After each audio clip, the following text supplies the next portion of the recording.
hopefully you will make the good choice and everyone will choose Philip Aroko. Mara tiyo fiswanga, chiega tiyo kawanga, atiyo kawanga, koro ni gimora mora kikuo. Nyasaye moro ber kodu. Erokamano, dala ka nitiere joma osechung' MCA. Alex Ogoti mara Aroko. Agoyo lwero kamano. Aparo Jokasiful untie. Wamama untie. Will. Uchiek. Untie. That the will of the people has to prevail. So I expect the will of the people to prevail. So we are tasking them to have things right. Leader of the party is done pretty well, okay? Yeah, maybe people have problems, but Raila Odinga has done 99% for this country. So I expect the party leader to have things right for ODM. We have to rebuild ODM. This is the only constituency where we've got the biggest number of other political parties. Are you aware of that? Yeah. That this is where other parties are dominating at the expense of ODM, okay? But we are inviting even those who ran away because of the thuggery that is in ODM, that they have to come back and rebuild the party to help our people. You've talked of thuggery.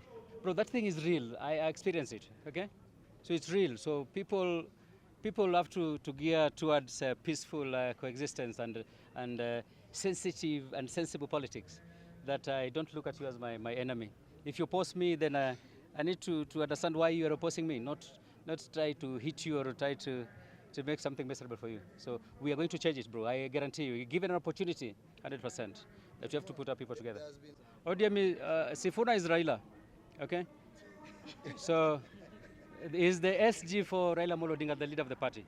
So they need to consult and have things to the people. So I don't want to talk about it. But he means well. He said that the people should be given, the young people should be given an opportunity. Is it true?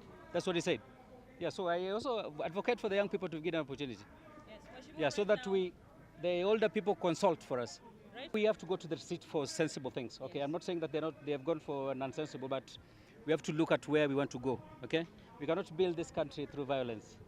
Yeah, I understand their grievances, yes, but we have to find a way. Now we are in a broad-based system of government. It should benefit us. You get it? This combination of Baba and the president should give us fruits. You get? It should not kill us. It should provide people food for our people. It should provide employment. We should have development for our people. You get it? So that is it. So we have to stay there to get development.